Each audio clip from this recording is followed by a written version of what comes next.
Өлкө тынчтыгы, коопсуздугу үчүн жанын курман кылган жоокерлер түбөлүктүү элдин эсинде сакталат. Бул аскерлер чек араны коргоп жатып душман огуна учса, кээ бирлери мекен тынчтыгы жана адилеттүүлүк үчүн кара күчтөрдү жок кылууда курман болгондор. Мындан улам аталган баатырлардын элесин эскерүү максатында Калыйнур Усенбеков атындагы аскер институтунда атайын иш-чара уюштурулуп, ага Кыргыз Республикасынын мамлекеттик катчысы Сүйүнбек Касманбетов, бир катар министрликтин жетекчилери, жогорку окуу жайлардын ректорлору, курсанттар жана каза болгон баатырлардын жакын туугандары катышты. Оğlum Канат кичинесинен атасы военный болгондуктан 6-класстан баштап военный болом деп ошол максатты көздөп алганда, ошол менен институтту аяктап 2011-жылы Баткенге, Самаркандке которулган. Самаркандек шаарына айылына которулуп, ошол жерде экинчи лице командиринин экинчи лицеси болуп, ошол жакта кызмат өтүп жүрүп,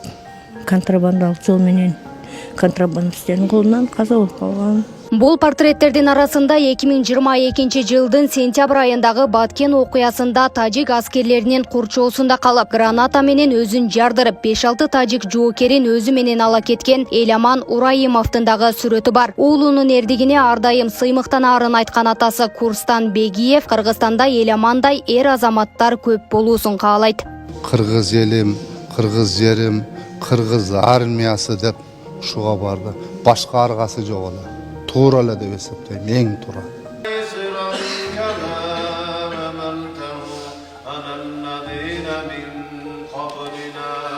Иш-чаранын жүрүшүндө мекен үчүн курман болгон жоокерлердин арбагына багыштап Куран окутулду. Андан соң чептен эрдин күчү бек деген темада жогорку окуу жайлар арасындагы биргелешкен илимий практикалык конференция өткөрүлдү. Элдин эркиндиги үчүн, чептин бекемдиги үчүн кайтыш болгон Баткендеги баатырларыбыздын өмүр жолу окутулуп атат.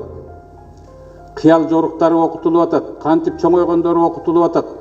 Булар жөнүндө бүгүнкү күндө мамлекет тарабынан президент Садыр Жапаровдун тапшырмасы менен Камчыбек Ташиевдин көзөмөлүндө, Коргоо министрлигинин көзөмөлүндө иштер жүрүп атат. Аталган конференциянын максаты өсүп келе жаткан жаш муундарды мекенди сүйүүгө, коргоого жана аны көздүн карегиндей сактоого үндөө. Баткен коогалаңында курман болгон баатырлардын элесин эскерүү менен жаштарга үлгү катары көрсөтүү болуп саналат. Мындай иш-чараны мен жана өзүм айтып кеткендей, маданият жактан да бизде тыкыз ушундай иш-чаралар өтүп турат. Медицина академиясынан мисалы үчүн жыл сайын биз ушу 23 февралга жана 8 мартка катары маданий жактан көп иш-чаралар өтөт. Бирок ушундай илимий практикалык конференция 3 жогорку окуу жайдын арасында биринчи жолу өтүп атат. Белгилей кетсек, иш-чаранын жүрүшүндө 23 февраль мекен коргоочулар күнү, Баткен окуясы, мекен чегин коргоо ыйык милдет деген темаларда баяндамалар жасалып, илимий практикалык конференциянын резолюциясы кабыл алынды. Гүлдана Момунова, Калы Сөмүралиев, Регион телеканалы, Бишкек шаары.